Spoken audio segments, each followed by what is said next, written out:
saat ini kita akan melihat beberapa prinsip dasar dalam bekerja yang diajarkan dalam kitab Amsal. 第一呢，我们做工一定要有计划。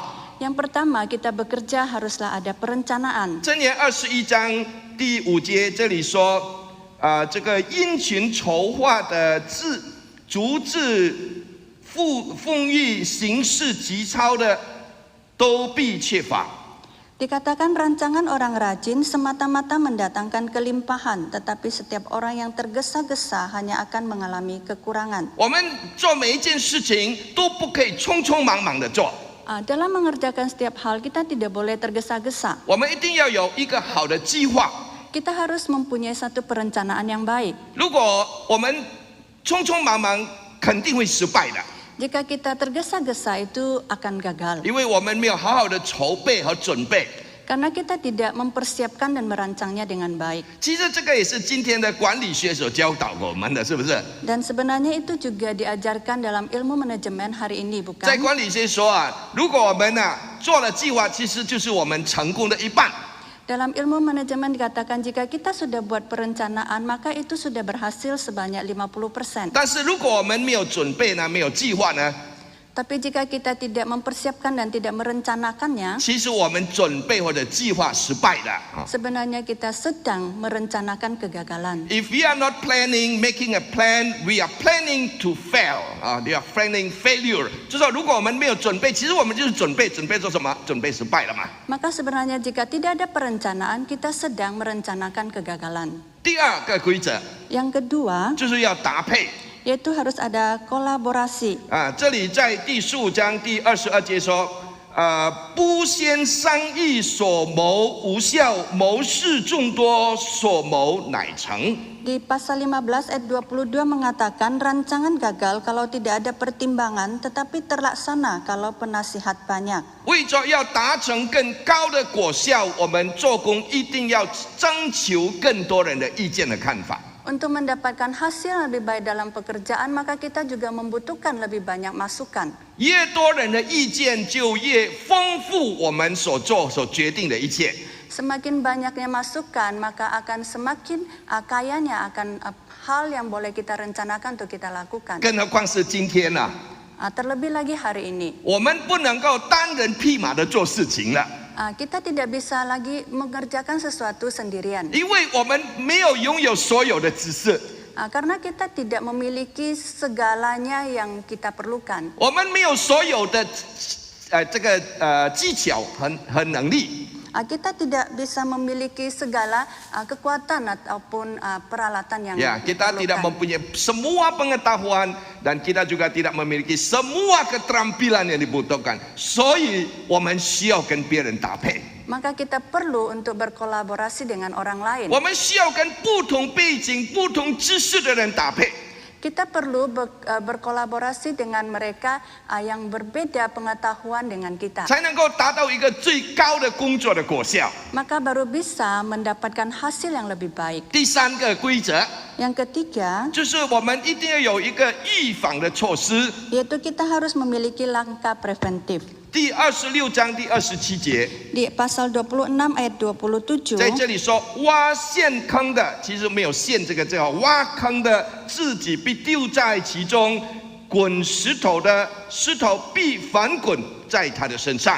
siapa menggali lubang akan jatuh ke dalamnya, dan siapa menggelindingkan batu, batu itu akan kembali menimpa dia. 这一节的经文就是提醒我们，做每一件事情呢，一定要预防它负面的后果。 Di ayat ini mengingatkan kepada kita bahwa dalam melakukan segala sesuatu kita harus mengantisipasi segala hal buruk yang akan 所以， terjadi. 如果我们挖坑Maka pada saat kita menggali lubang, 我们一定要围起来，或者是给一些的记号， maka kita perlu memagarinya atau memberi tanda. 不然的话呢，我们或者别人就会掉在里面了。 Jika tidak, kita ataupun orang lain akan jatuh ke dalamnya. 如果我们滚石头， Jika kita menggelindingkan batu, 我们一定要在它的下面用东西把它堵住， maka kita perlu ada sesuatu untuk menahannya dari bawah. 不然的话呢，就翻滚，就伤害了我们。 Jika tidak, dia akan jatuh terguling ke bawah dan akan mencelakai kita. 所以这节经文就是告诉我们，你做每件事情，你都要想到它的负面的后果。 Maka ini memberitahu kita setiap kali kita akan merencanakan sesuatu, kita akan memikirkan akan hal terburuk yang akan terjadi. 就好像我们华人常常说一句话， Maka yang sering kita dengar di 啊 orang orang katakan, Tionghoa sering mengatakan ya, 不怕一万，只怕万一。ini Tidak. sulit diterjemahkan ya. 不怕一万，只怕万一，是吧？我们华人常这样讲的ya. Jadi 不怕一万itu maksudnya kita tidak takut 10.000, tapi kita hanya takut 10.000 dari satu. Itu maksudnya apa? Maksudnya kita harus wanti-wanti. Kalau 10.000 kali jadi enggak masalah, tapi kalau satu kali gagal, itu masalah. Itu artinya kita perlu antisipasi. 好，所以我们看到圣经里面教导我们，你做事情，你不但想到它的正面，你要想到它的负面。 maka kita mengajarkan bahwa pada saat kita memikirkan, merencanakan sesuatu, kita juga harus berpikir dari sisi 这 negatifnya. 样呢，我们的工作才能够达到最高的功效。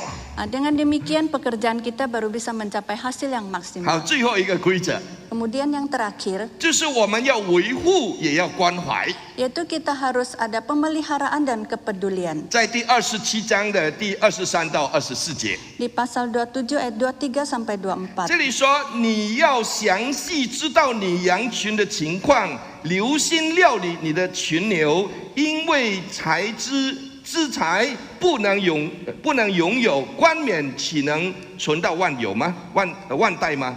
Kenalah baik-baik keadaan kambing dombamu, perhatikanlah kawanan hewanmu, karena harta benda tidaklah abadi. Apakah mahkota tetap turun-temurun? 这一节的经文就是教导我们呐、做工的时候要留意我们所用的东西。 Ayat Alkitab ini mengajarkan pada kita bahwa dalam bekerja kita harus memperhatikan hal-hal yang kita gunakan. 或者是我们的那个生产的来源 Apakah itu adalah sumber penghasilan kita, sumber produksi kita ya.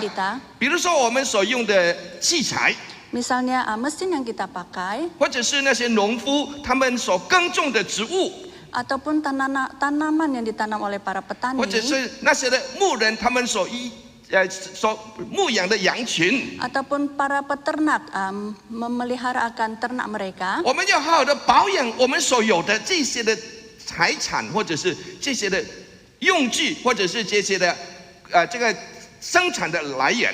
Maka kita harus memelihara dengan baik segala aset kita ataupun segala sumber daripada penghasilan 这 kita 样 ini. 这样才能够达成一个最佳的状态嘛，是不是？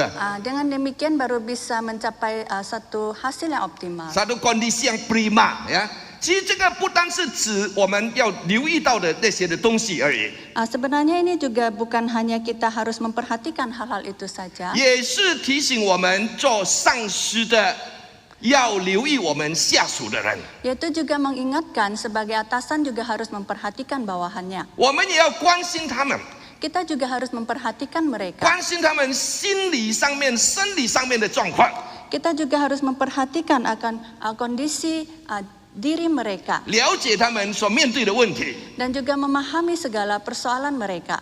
这样呢，我们才能够仍然保持他们最十足的精神来工作、来生活。 Dengan demikian kita baru bisa membantu mereka untuk tetap dengan optimal, dengan kondisi yang baik, yang prima untuk melakukan pekerjaan 所以 mereka. 呢，就是我们一旦发现到出现了状况的话， Maka pada saat kita mendapati ada satu hal yang rusak, yang yang buruk tidak benar, ya, yang buruk, kondisi yang buruk mulai timbul ada gejala-gejala yang tidak baik，我们就要马上采取行动， maka kita harus segera melakukan 不要 tindakan. 等到出现了问题才来采取行动， Jangan menunggu terjadinya masalah baru kita melakukan 这样可能 tindakan. 就是太迟了。 Maka itu akan terlambat. 所以，亲爱的弟兄姐妹们呢， Maka saudara-saudari sekalian, bisa tolong tunjukkan kembali ya slide terakhir tadi ya。我们看到圣经给我们这么多的宝贵的工作的规则啊， kita melihat Alkitab memberikan kita begitu banyak prinsip bekerja. 要有计划， Harus ada perencanaan, 有一个跟人家搭配， harus ada kolaborasi dengan orang 要 lain, 预防措施， dan kita harus melakukan tindakan preventif. 要维护，要关怀。 Kita perlu ada pemeliharaan dan kepedulian. 所以虽然呢，圣经是3000年前写成的， Maka walaupun Alkitab ditulis 3000 tahun yang lalu 一本古老的书， dan satu buku yang sudah kuno, 但是涵盖的那些的原则真理是适用于现今的时代。 tetapi segala prinsip yang ada di dalamnya itu masih relevan dengan kita saat ini. 为什么呢？ Mengapa? 因为我们的上帝是活的上帝， Karena Allah kita adalah Allah yang hidup. 所以他的话是永不改变的。 Karena maka firman-Nya itu tidak akan berubah. 所以，亲爱的弟兄姐妹们， Oleh sebab itu saudara-saudari sekalian, 上帝把智慧赐给我们， Allah memberikan hikmat pada kita 为着我们过着智慧的生活， supaya kita hidup di dalam penuh bijak, 包括我们工作上面要有智慧， termasuk di dalam pekerjaan kita juga perlu bijak. 因为这样就能够反映出上帝的美德。 Dengan demikian kita bisa memancarkan akan citra Allah. 我们能够反映出耶稣基督的救恩。 Kita bisa memancarkan akan karya keselamatan Allah. 所以今天无论我们做什么都好， Maka apapun pekerjaan kita hari ini, 让我们尽上自己最大的本分去做。 tapi jika kita mengerjakannya dengan baik 做给我们上面的老板， dan kita mengerjakannya untuk majikan kita, 他一定会祝福我们。 maka dia akan memberkati kita. 我们做工不单单是为着我们能够活下去而已， Kita bekerja bukan hanya supaya kita bisa bertahan hidup, 但是也为着让我们能够荣耀我们的主， tapi kita juga mau supaya kita bisa memuliakan Allah 因为我 kita. 们的主是做工的主， Karena Allah kita adalah Allah yang terus 到现在 berkarya. 他还是做工的。 Dan sampai hari ini pun dia berkarya. 求上帝祝福大家。 Kiranya Tuhan memberkati kita.